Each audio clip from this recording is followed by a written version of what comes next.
puji nama Tuhan. Selamat tahun baru bagi kita semua.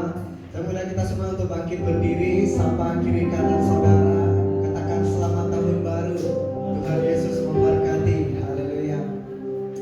Baik saudaraku yang terkasih, kita akan memuji Tuhan pada pagi hari ini. Sebelum itu saya mewakilkan doa. Terima kasih Tuhan, terima kasih Bapak yang baik.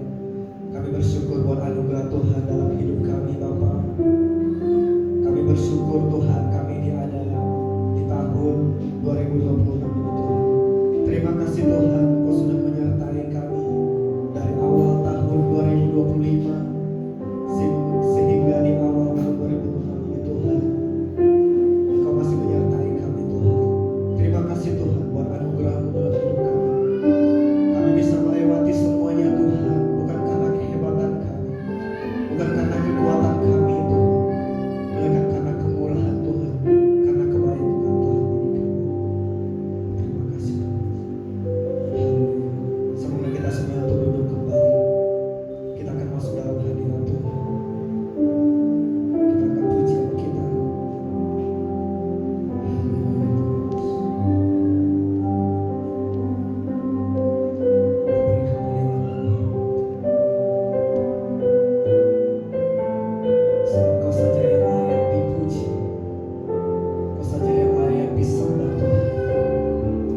bersyukur buat anugerah Tuhan dalam hidup kami, Bapa yang baik.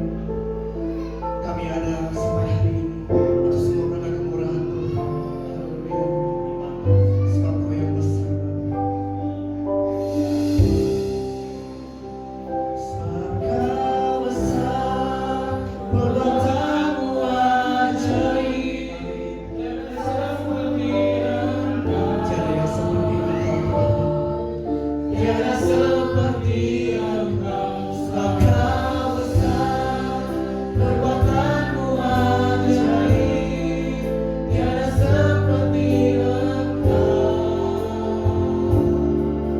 tiada seperti Engkau. Sebab Kau besar, perbuatanmu ajaib. Tiada seperti Engkau.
saudara, tahun baru kalau di kota gereja pasti sepi. Ya. Tapi kalau di daerah ramai. Kenapa? Pulang kampung yang dari kota. Jadi kalau ada saudara lihat kiri kanan agak sepi sekarang, ya ramai aja ya. Baik, puji Tuhan, sekali lagi selamat tahun baru bagi kita semuanya. Karena tanggal 25 kemarin saya tidak ada di sini, sekalianlah saya ucapkan selamat Natal ya. Belum terlambat, puji Tuhan. Selamat tahun baru, selamat hari Natal juga. Saya percaya kalau ada beberapa saudara-saudara kita yang di luar sana mungkin mempersiapkan diri untuk liburan, tapi kita habis ini baru liburannya. Saya sampaikan firman Tuhan sedikit aja saudara ya. Biar ada kesempatan, mungkin tadi udah ada yang janjian mau ke kolam renang, ada yang janjian mau jalan-jalan ya. Selamat tahun baru sekali lagi. Pak Manurung sudah selesai Pak. Tadi malam dia bilang jam 12 saya terakhir. Sudah ya. Saya tanya anaknya, kalau tanya istrinya nanti dibela. Sudah. Anaknya mana? Baik, puji Tuhan, saya percaya saya tadi malam benar-benar diberkati sama Tuhan melalui firman yang disampaikan Pak Manurung, luar biasa. Dia bilang apa? Statement terakhirnya apa?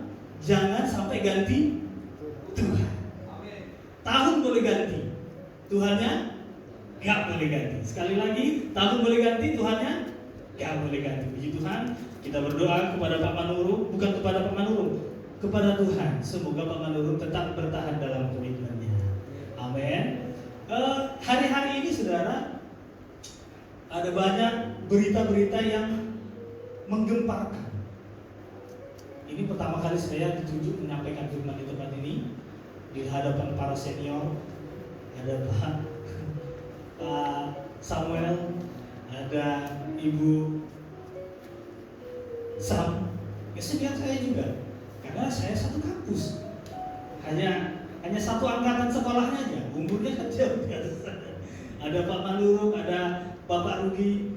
Ya jadi saya mau izin, bukan saya lebih hebat, tapi ada satu lagi di balik sana, ada senior kita, bukan saya lebih hebat, hanya kebetulan saya yang dipercayakan, bukan karena apa-apa. Karena kalau tahun baru begini kan pertemuannya banyak, kalau satu orang pembicaranya mungkin bosan, jadi dibuat ganti-gantian. Ada Pak Manurung, Pak Sam, sekarang giliran saya, karena Pak Gembala nggak bisa hadir, gitu ya. Tapi apapun itu, semoga kita diberkati Tuhan hari ini. Amin.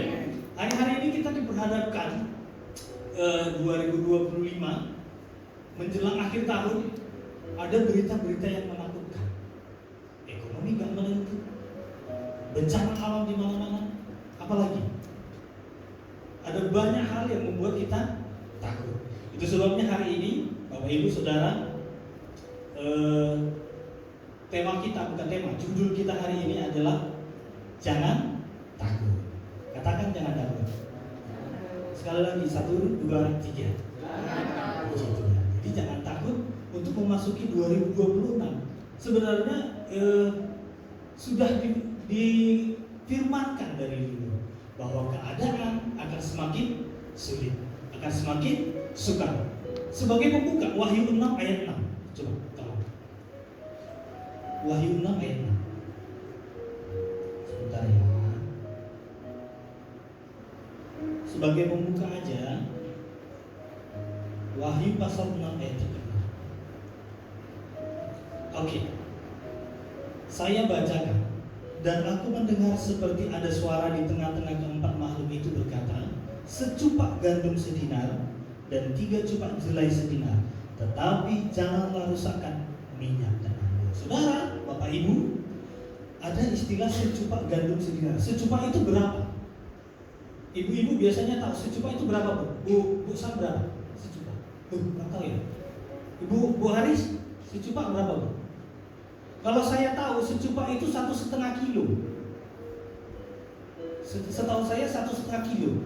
Jadi dia katakan di sini secupak gandum sedinar dan 3 cupak jelai sedinar. Nah, secupak itu 1,5 kilo. harganya 1 dinar. 1 dinar, kalau Matius, Markus, Lukas katakan 1 dinar itu adalah upah orang 1 hari. Lalu apa yang mau kita sampaikan? Apa yang mau saya sampaikan? Upah orang 1 hari nanti hanya cukup membeli makanan 1 juta, 1,5 kilo. Bayangkan saudara, menjelang akhir zaman, keadaan hari-hari ini sampai puncaknya nanti, gaji orang 1 hari, upah orang 1 hari hanya cukup untuk membeli makanan 1 juta. Sekarang rata-rata gaji orang sehari berapa, Pak? Berapa? 150, 60 ribu. Nanti puncaknya 60 ribu hanya untuk kebutuhan secupa aja. Tapi ada poinnya di kalimat terakhir dikatakan, tetapi janganlah rusakkan minyak dan anggur. Saudara, apa itu minyak? Apa itu anggur? Itu nanti di segmen berikutnya kalau saya dipercaya lagi. Yang kita bahas hari ini adalah ini sebenarnya ini kan berita menakutkan. Tetapi yang kita bahas hari ini sesuai tema kita yang saya katakan tadi, jangan takut. Oke, baik. Kita akan masuk sekarang ke intinya. Dalam Lukas pasal yang kedua, ayat yang ke-8 sampai 10. Tolong slide-nya sudah bisa? Sebentar ya. Jadi ada gangguan kali. Lukas pasal 2 ayat yang ke-8.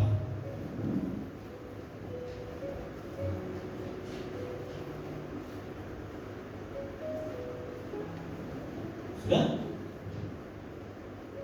Sabar ya, Bapak Ibu ya. Sudah ada yang bawa makanan tadi ya?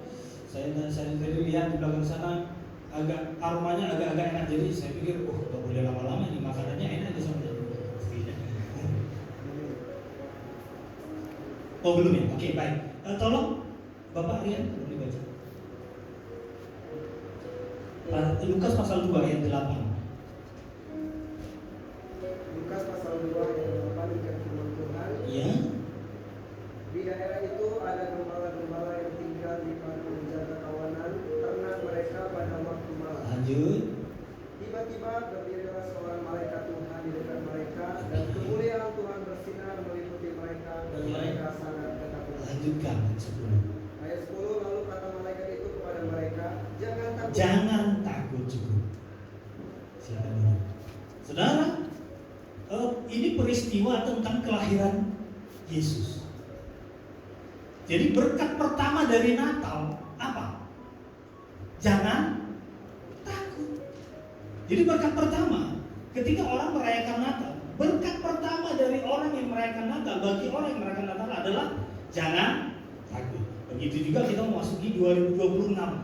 Saudara kita yang nggak tahu keadaan yang tidak menentu, perang di mana-mana. Sekarang Arab Saudi dengan nyaman lagi, Uni Emirat Arab lagi mau perang lagi, sudah bom-boman sekarang.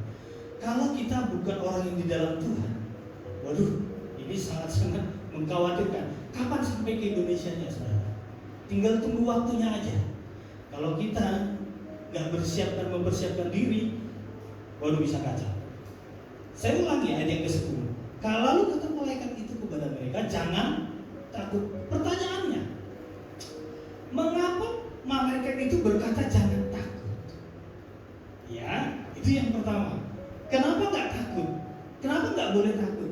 Karena waktu itu dari zaman Maleakhi sampai sampai Matius itu kan ada rentang masa sunyi namanya. Masa sunyi di mana Tuhan tidak berbicara kepada orang Israel. Nah, ketika Tuhan langsung berbicara kepada gembala-gembala, tentu itu sesuatu hal yang menakutkan. Bayangkan, itu kalau nggak salah itu dari Maleakhi ke Matius itu kurang lebih berapa tahun Pak? 400 tahun ya? Kurang lebih 400 tahun. Gembala-gembala ini paling umur berapa sih? Artinya dari kakek nenek mereka sudah nggak pernah lagi mendengarkan suara Tuhan. Jadi ketika Tuhan berkata menampakkan diri, itu menjadi sesuatu yang menakutkan. Maka dia bilang jangan takut. Nah kalau kita kita gali sebenarnya satu persatu kita bedah, ini terlalu panjang. Tapi yang mau saya sampaikan ini poin-poinnya aja. Itu yang pertama, kenapa malaikat itu berkata jangan takut. Yang kedua, karena waktu itu pada zaman itu orang di zaman bangsa Israel itu, gembala-gembala itu sebenarnya profesi yang paling disingkirkan, diasingkan. Makanya mereka hidup di pinggiran-pinggiran. Jadi ketika malaikat Tuhan itu datang, mereka langsung berpikir, wah, ada apa ini? Jangan-jangan kami ada masalah ini, kacau ini. Itu jadi mereka ketakutan. Maka Tuhan bilang, jangan takut. Oke, itu latar belakangnya. Oke, sekarang yang mau saya sampaikan, pertanyaannya adalah, kenapa kita nggak boleh takut? Ya, silakan datang, silakan masuk. Mengapa kita nggak boleh takut? Sudah. Mana slide-nya belum ya? Oke. Poin yang pertama, kenapa nggak boleh takut? Kita buka dalam 2 Timotius 1 ayat yang ke-7.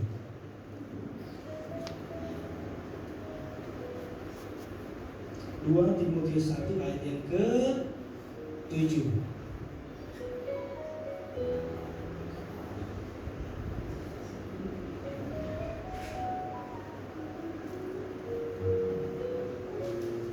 Sudah? Oke. Iya, ini dia. Mengapa kita nggak boleh takut? Ini yang pertama. 2 Timotius 1 ayat 7 demikian, sebab Allah memberikan kepada kita bukan roh ketakutan, tetapi melainkan roh yang membangkitkan kekuatan, kasih dan ketertiban. Oh, saya dengar suara handphone. Oh, bukan di sini, sorry. Oke. Pertanyaannya, kenapa nggak boleh takut? Yang pertama, supaya kita memiliki kekuatan. Kau coba lihat ayat yang tadi. Ayat yang 1 berapa tadi? 1 Timotius 1 ayat 7. Sebab Allah memberikan kepada kita bukan roh ketakutan, melainkan roh yang membangkitkan. Dengan kata lain, orang yang dikuasai ketakutan berarti dia tidak memiliki kekuatan. Hanya orang yang memiliki hanya orang yang tidak takutlah yang memiliki kekuatan. Sebab Allah memberikan kepada kita bukan roh ketakutan, melainkan roh yang membangkitkan kekuatan, kasih dan ketertiban. Dengan kata lain, orang yang dikuasai ketakutan berarti tidak memiliki kekuatan. Orang yang dikuasai ketakutan berarti dia tidak memiliki kasih. Orang yang dikuasai ketakutan berarti hidupnya tidak tertib. Saudara perhatikan, dalam bahasa Inggris di situ kan katanya apa di sini? Membangkitkan kekuatan, kasih dan ketertiban. Ketertiban itu dalam bahasa Inggris apa katanya? Sound of mind. Tahu apa sound of mind? Sound of mind itu adalah pikiran yang jernih. Artinya orang yang ketakutan, orang yang dikuasai ketakutan, maka dia orang yang tidak berpikir jernih. Maka gak heran orang sekarang ya melakukan sesuatu semau gue. Siapa lu siapa gua. Enak di gua, ya bodo amat lu mau ngapain gitu. Itu kebiasaan orang kalau hidupnya dikuasai ketakutan. Saudara, saya pernah dengar dalam Alkitab itu dikatakan ada 365 kali ucapan jangan takut. Setahun berapa hari? Kalau di Alkitab 365 kali ungkapan jangan takut, berarti sehari berapa kali? Pertanyaannya, saudara berapa kali takutnya? Kurasa lebih dari setengah. Bisa lebih malah, bisa setiap hari malah. Ketakut, nanti aku gak punya jodoh. Ada yang mulai takut gak ada jodohnya? Sirian, nanti gimana? Kalau aku magang nanti gimana? Semuanya gimana? Dunia ini memang menakutkan. Tetapi firman Tuhan katakan, Allah memberikan kepada kita bukan roh ketakutan, melainkan roh yang membangkitkan hanya orang yang tidak memiliki roh Allah lah yang dalam dirinya itu banyak ketakutan. Sekarang pertanyaannya, ketika Tuhan berkata jangan takut, apakah dunia itu nggak menakutkan? Halo? Ketika Tuhan berkata, contoh, yuk Rian sama media sini. Contoh, sama-sama. Contoh ya, ini manusia. Memang manusia. Ini singa. Salahmu sendiri ngambil ke kanan. Contoh ini manusia. Ini singa. Lalu ini ditutup di kandang. Ditutup kerangkeng gitu ya, kerangkeng baja besi. Lalu saya petugas kebun binatang. Saya bilang, Rian, jangan takut kepada singanya. Apakah kamu masih takut? Saya ulangi ya. Ini Rian, ini singa. Ini singa yang lagi lapar ya? Lagi lapar?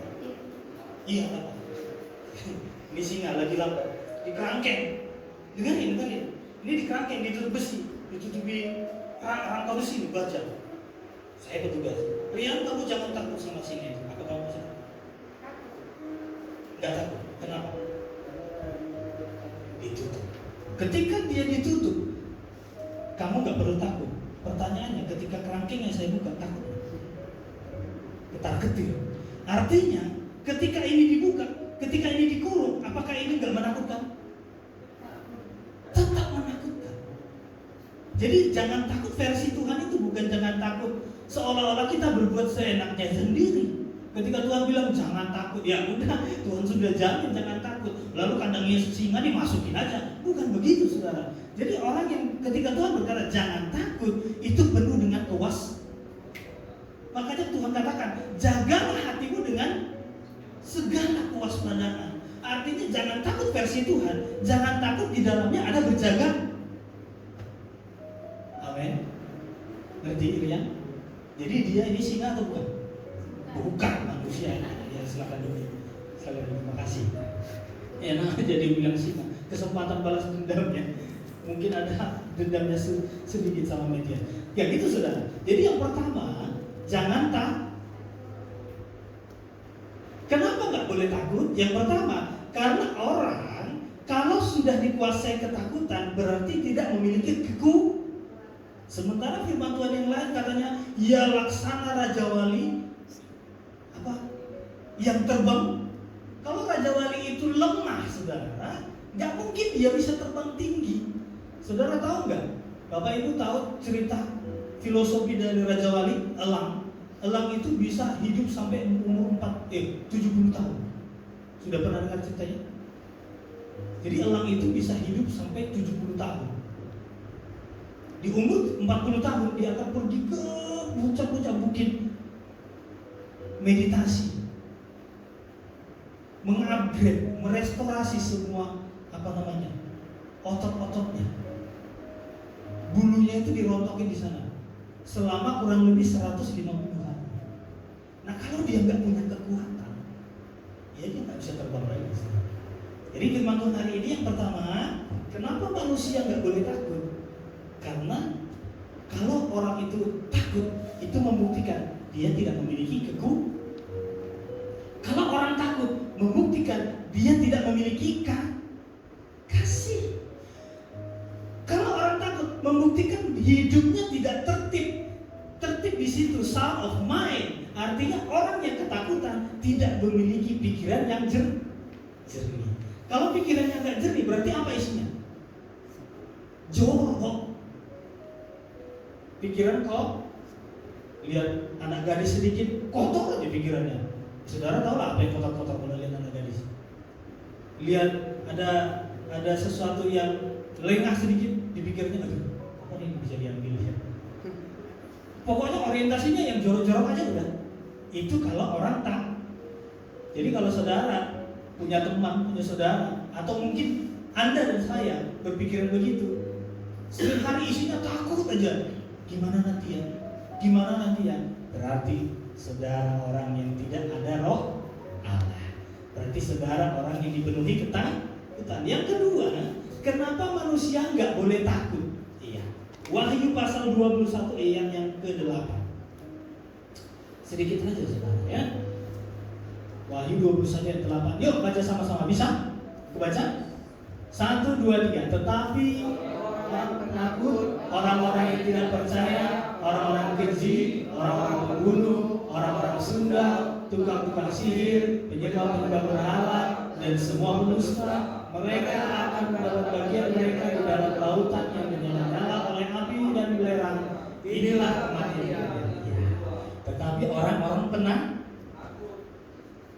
saya mau tanya, siapa orang yang seperti apa yang pertama kali masuk neraka? Ayo. Orang yang seperti apa yang pertama kali masuk neraka? Penakut tuh. Oh, tetapi orang-orang penakut. Di situ dia nggak bilang, tetapi penyembah-penyembah berhala enggak, orang-orang Sunda enggak. Yang pertama kali muncul, tetapi orang-orang penakut. Menurut saudara, apakah ini kebetulan? Gak ada yang kebetulan, saudara. Apakah di firman Tuhan ini ada kebetulan? Enggak. Orang pertama yang dihukum itu penakut. Kenapa saudara dan saya ketika Tuhan katakan jangan takut? Kenapa nggak boleh takut? Supaya saudara dan saya nggak dihukum. Hanya orang-orang penakutlah yang akan dihukum oleh Tuhan. Bayangkan. Karena penakut harus dihukum. Itu adalah logo GBS, saudara. Jadi saya kan dari Riau. Saya orang Riau. Jadi di Riau itu ada slogan gini, cinta Yesus, cinta GBIS. Di sini nggak tahu ada atau enggak, nggak pernah dengar ya. Di tempat kami sana cinta Yesus, cinta GBIS. Maka saya cari istri yang orang GBIS. Iya saudara. Jadi salah satu kunci kenapa GBIS di sana berkembang yaitu cinta Yesus, cinta GBIS. Sebenarnya nikah di luar orang GBIS boleh nggak sih? Boleh sebenarnya. Hanya kan karena udah didoktrin begitu, cinta Yesus, cinta GBIS. Seolah-olah kalau cari pacar di luar GBIS, salah ini. Enggak salah juga. Tapi ya perkembangannya di situ. Makanya kalau saudara agak heran tadi tuh ada logo GBIS-nya. Iya, saya asli orang GBIS. Oke. Yang kedua, kenapa kita nggak boleh takut? Karena orang takut itu pasti dihukum. Saudara mau mana? Mau dihukum atau mau diberkati? Saya pikir nggak ada orang yang mau dihukum. Tapi kalau kita lihat kehidupan kita sehari-hari, masih banyak takutnya nggak sih? Masih ya. Karena memang dunia ini menang. Itu ayat yang di Lukas tadi. Kenapa Tuhan bilang jangan takut? Ya karena mereka takut. Sebenarnya mereka kan lagi takut tuh. Dipandang lagi menjaga ternaknya. Hari sudah malam. Tiba-tiba muncul malaikat Tuhan. Saudara begitu juga. Tiba-tiba saudara, maaf, Pak Sam lagi di kebun apanya itu, singkongnya lagi bersih-bersih. Tiba-tiba datang malaikat. Apa nggak takut saudara? Malam pula itu. Cahaya terang. Geladang kan nggak ada lampu listrik kan. Tiba-tiba datang. Pasti takut saudara. Dan anehnya itu pertama kali Tuhan berbicara kepada gembala-gembala. Benar tak? Biasanya kan Tuhan ngomongnya ke imam besar, nabi, rasul. Sedangkan ngomong sama siapa? Yusuf aja melalui mimpi. Ya kan? Jangan kamu ceraikan Maria melalui mimpi. Bayangkan ini kepada gembala-gembala, langsung ngomong. Gembala-gembala itu orang kayak kita. Bayangin ya. Yuk kita bayangin, fokus. Tiba-tiba pas kita lagi ibadah nih, tiba-tiba di tengah-tengah ini datang, bus. Apa nggak takut sudah? Saya aja takut. Itulah yang terjadi ketika gembala-gembala. Nah, sebenarnya ada rahasia lagi. Kenapa Tuhan datangnya ke gembala-gembala? Kenapa nggak ke yang lain? Kenapa nggak ke pedagang? Kenapa nggak ke waktu kelahiran Yesus itu datangnya kepada gembala-gembala. Itu kan, itu rahasia juga. Karena ayat sebelumnya dikatakan, coba sebentar. Saya kembali ke Lukas tadi ya, nggak usah dibuka, saya aja yang buka ya.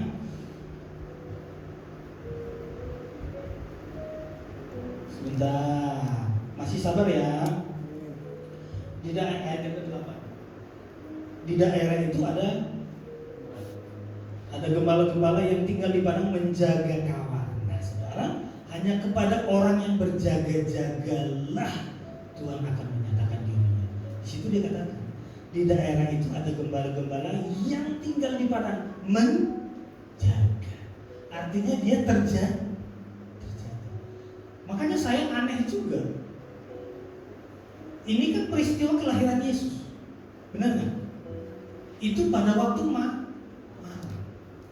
Kenapa kita memperingati kelahiran Yesus pakai pohon Natal ini seolah-olah ini kan gambaran, simbol bahwa waktu itu lagi musim salju, benar nggak? Musim dingin. Maka ada atribut-atribut Natal yang tuh pakai salju, ya kan? Padahal di sini, kalau menurut catatan sejarah, Yesus lahirnya nggak di musim dingin. Karena kalau musim dingin, nggak mungkin kawanan gembala itu berjaga-jaga di luar. Domba pasti dimasukin ke kandang, nggak bisa berkeliaran keluar, iya kan? Makanya saya heran juga, kenapa ini atribut Natal salju? Tuh, itu kan gambaran salju. Ya aneh juga. Tapi kalau kita lihat rentetan sejarahnya, mungkin kita bakal paham. Tapi kita nggak ke situ. Itu tadi sebuah fakta aja, sebuah fakta. Oke, kita masuk yang kedua. Kenapa? Apa berkat Natal? Kok berkat Natal? Apa berkat pertama bagi kita untuk memasuki tahun baru yang sudah kita masuki? Yang pertama tadi jangan. Kenapa nggak boleh takut? Hah? Karena orang yang takut itu, orang yang tidak memiliki kekuatan, tidak memiliki pikiran yang jernih. Itu yang pertama. Yang kedua, kenapa nggak boleh takut? Karena orang penakut pasti dihukum. Oke, itu poin yang pertama. Yang kedua, Lukas pasal yang kedua tadi kembali, ayat yang ke-14.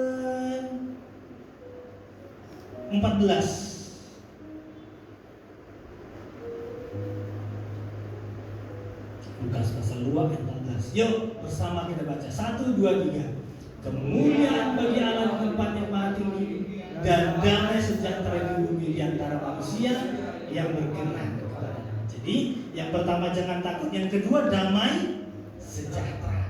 Kalau saudara memasuki 2026 hatinya gelisah terus, jangan-jangan saudara gugur di tengah jalan memasuki 2026. Yang pertama, saudara nggak boleh takut. Yang kedua, harus ada damai sejahtera. Suami dengan istri harus damai. Mertua dengan menantu harus damai.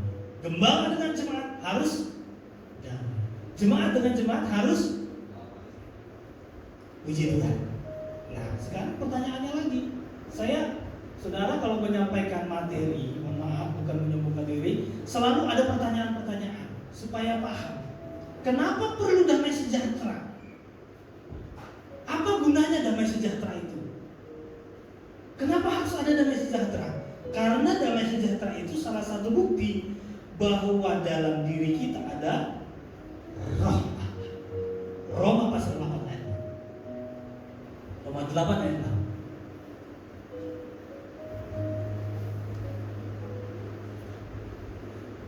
Kita baca 1, 2, 3. Karena keinginan daging adalah maut, tetapi keinginan roh adalah hidup dan. Artinya damai sejahtera itu adalah keinginan. Saudara, halo? Damai sejahtera itu adalah. Kenapa saya dan saudara butuh roh? Butuh damai sejahtera.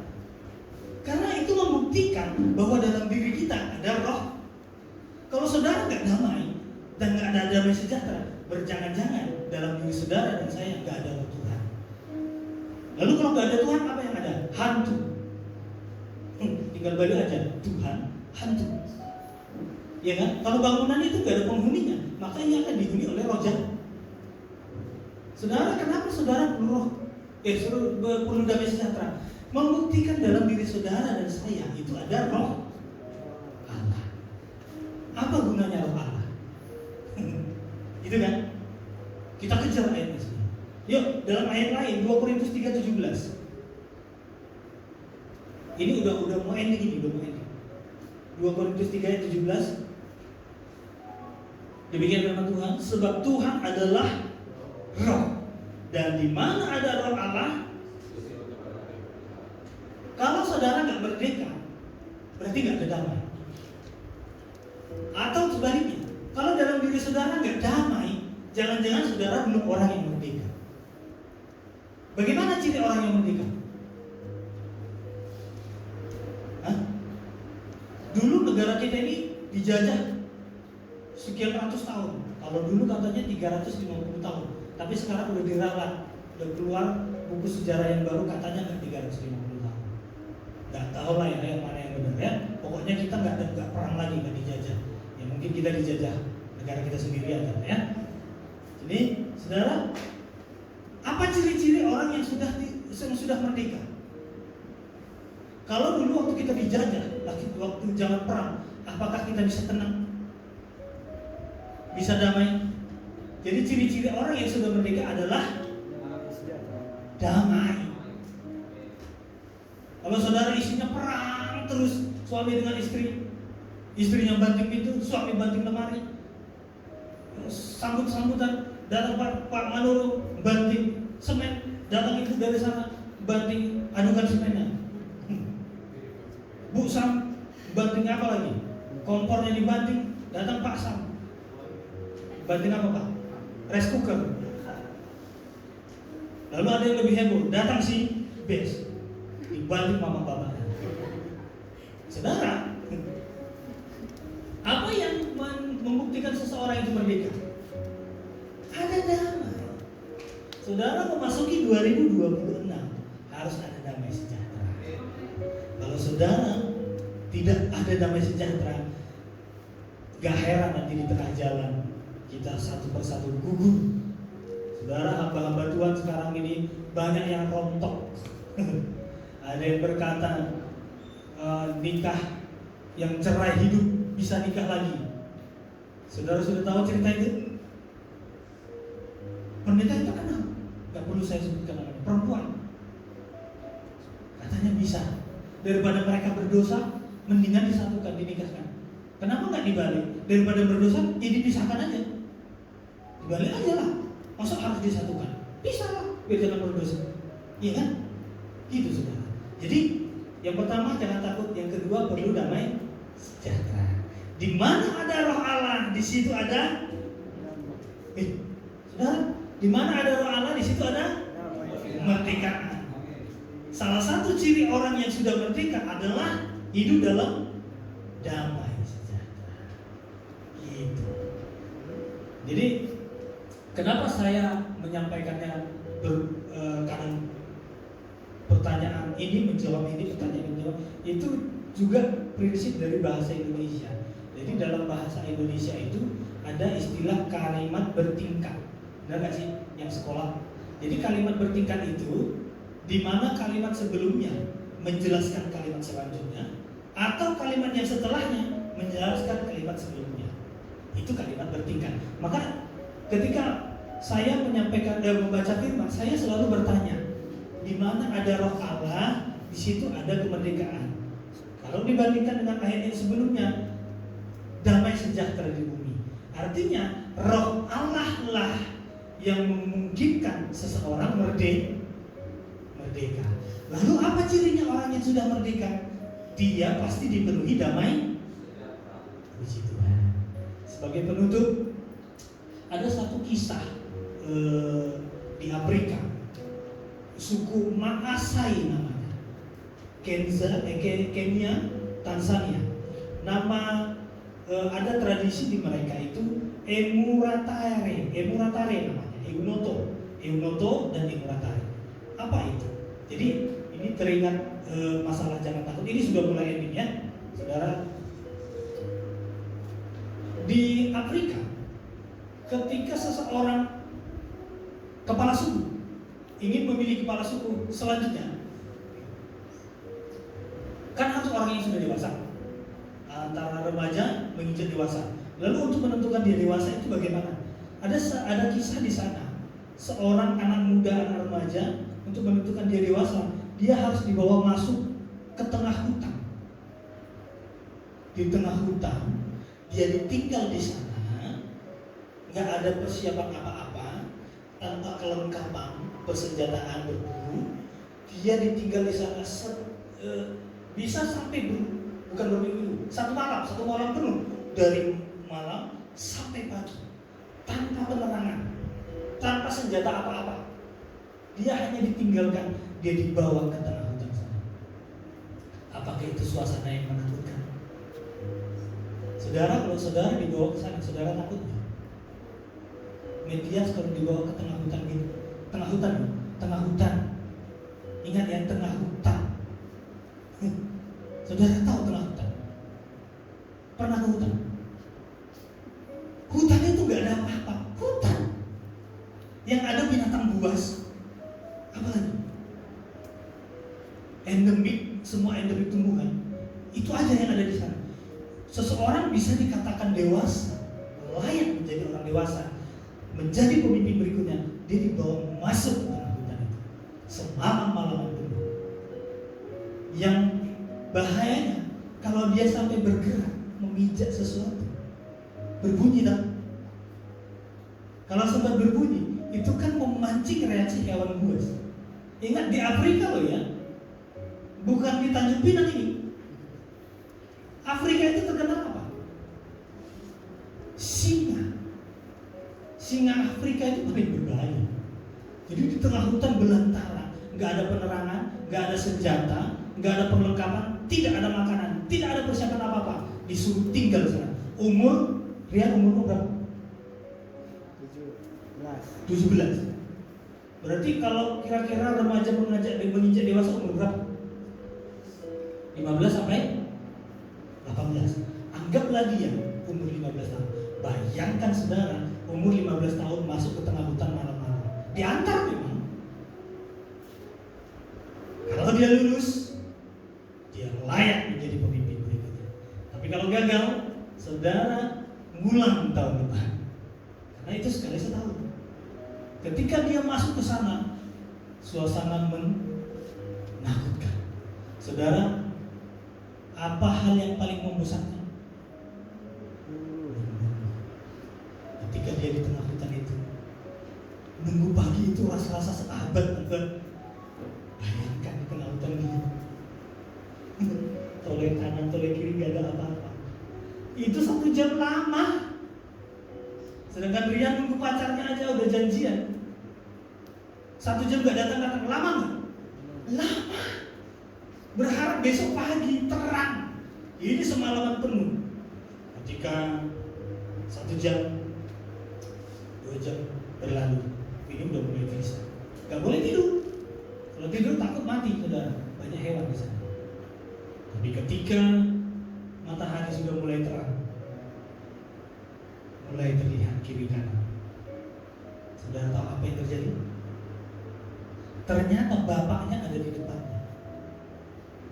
Semalaman penuh itu, bapaknya di depan dia dengan musuh yang lengkap, persenjataan lengkap. Mana tahu anakku ini diterkam binatang buas. Apa yang mau saya sampaikan? Saudara, dalam ketakutan saudara, Tuhan gak pernah meninggalkan kita. Kalau saudara merasa, berat kali Tuhan. Ingat cerita di Afrika ini. Ketika dia sampai pagi, dia lihat begitu terang. Ternyata di depannya ada bapaknya. Bapaknya, saudara, bapaknya. Jadi semalam-malaman itu ternyata bapaknya nemanin dia. Dia nggak tahu. Dalam ketidaktahuan saudara dan saya, ternyata Tuhan bisa menyertai kita. kesaksian sedikit anak saya ini. Bulan Agustus itu mengalami kejang. Gak ada gejalanya, kejang sudah.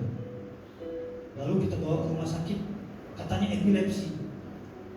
Loh, kita sebagai orang tua dengar diagnosa begitu kan, shock. Epilepsi saudara, ayam itu gak bisa sembuh. Waduh.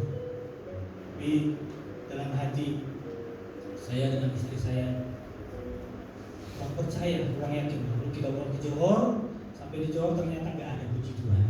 Sampai di Johor MRI, EEG semuanya dilakukan, ternyata hasilnya negatif. Hanya ada goresan sedikit aja, tetapi itu nggak mengkhawatirkan. Sampai sekarang anak saya pulih dan saya percaya sampai ke depan anak saya pasti sehat, puji Tuhan. Jadi saudara, apa yang mau saya sampaikan sekali lagi, jangan takut. Ini closing statementnya. Marilah kita melangkah memasuki tahun 2006 tanpa rasa takut. Hiduplah dalam kekuatan kasih dan damai sejahtera yang berasal dari Tuhan. Dulu ada lagu lama. Lagu lama, apakah saudara tahu lagunya ini? Tak usah ku takut, Allah menjagaku. El Shaddai. Jadi saudara dan saya, ayo. Saya bukan orang yang hebat, saudara. Bukan berarti saya lebih hebat dari saudara. Saya menyampaikan ini, saya juga belajar untuk kita bersama-sama tidak menjadi takut, hidup dalam damai sejahtera. Saya percaya 2026 ini mungkin akan menakutkan. Mungkin 2026 akan lebih menakutkan dari 2025. 2026 mungkin lebih menyeramkan. Tapi pesan Tuhan hari ini bagi kita, jangan takut. Sekali lagi, jangan katakan jangan takut. Saya undang singer, kita semua bangkit berdiri. Tak pujian ini El Shaddai.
kebenaran firman Tuhan. Amin.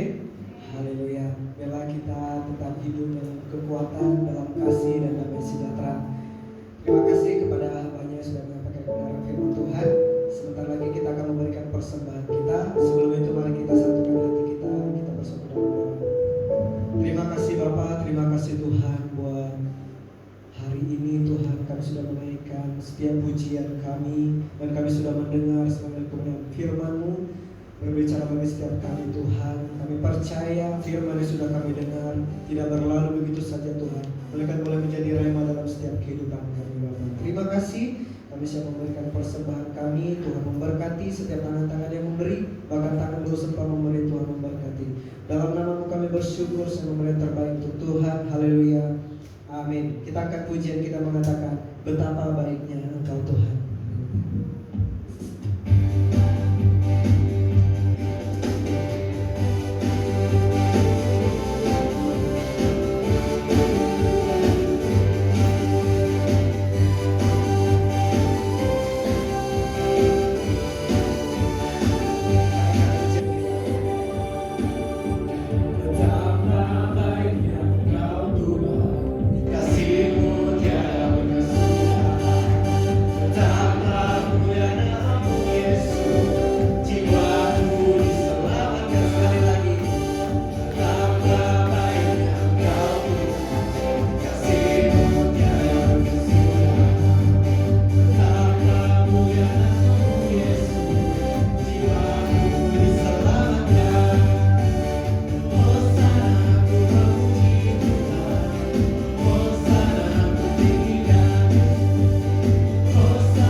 Baik, untuk menutup kita dalam doa, saya serahkan kepada Pak Maulidi.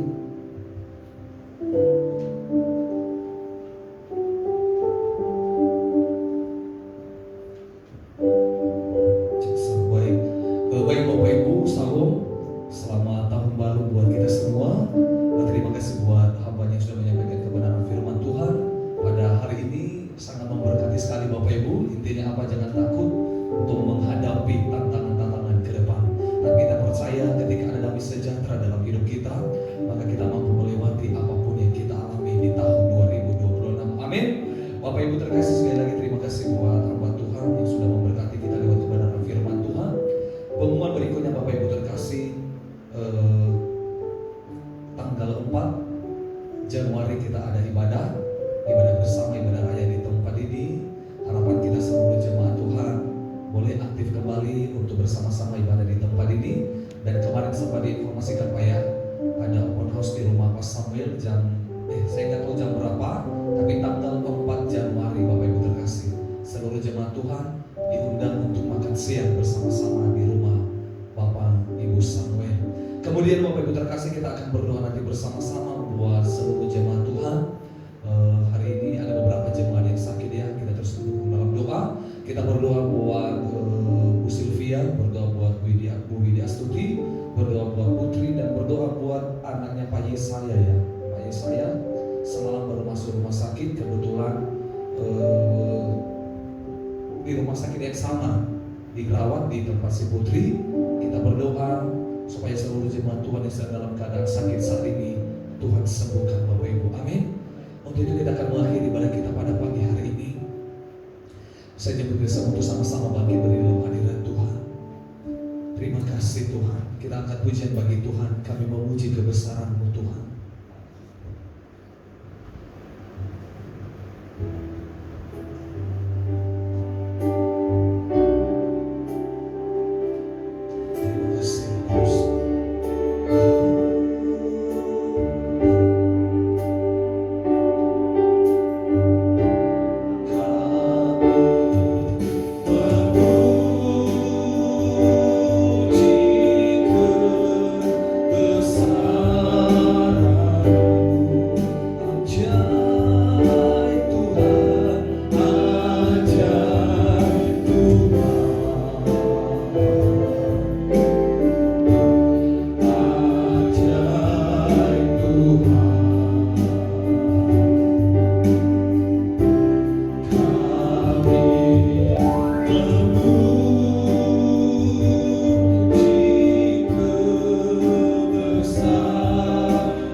kami diberkati lewat kebenaran firman Tuhan. Bagaimana firman Tuhan mengingatkan kami Tuhan, supaya di tahun baru ini kami berjalan bersama dengan Tuhan. Kami memiliki iman yang baru bersama dengan Tuhan, tanpa takut bersama Tuhan. Kami percaya ada damai sejahtera dalam setiap hidup kami, pribadi lepas pribadi kami Tuhan, di dalam setiap keluarga kami, di dalam pelayanan kami, di dalam pekerjaan kami ada damai sejahtera turun atas setiap kehidupan kami. Biarlah firman Tuhan yang kami dengar pada hari ini menjadi firman yang hidup dalam hidup kami, dapat kami lakukan, dapat kami aplikasikan dalam setiap kehidupan kami. Terima kasih buat hamba Tuhan yang sudah menyampaikan kebenaran firman Tuhan di pagi hari ini. Tuhan pakai lebih dahsyat lagi, lebih luar biasa lagi Tuhan Yesus dalam mengabarkan Injil keselamatan dimanapun Tuhan tempatkan, baik dalam pelayanan kami, di dalam keluarga, bahkan dimanapun Tuhan Yesus. Bapa di sorga, kami berdoa buat seluruh jemaat Tuhan yang sedang dalam kelemahan fisik saat ini, yang sedang dalam pemulihan Bapa di sorga. Kami berdoa buat Ibu Sylvia Tuhan, kami berdoa buat Ibu Widi Astuti, kami berdoa buat Putri, bahkan kami berdoa buat ada dari Bapak Yesaya Tuhan Yesus.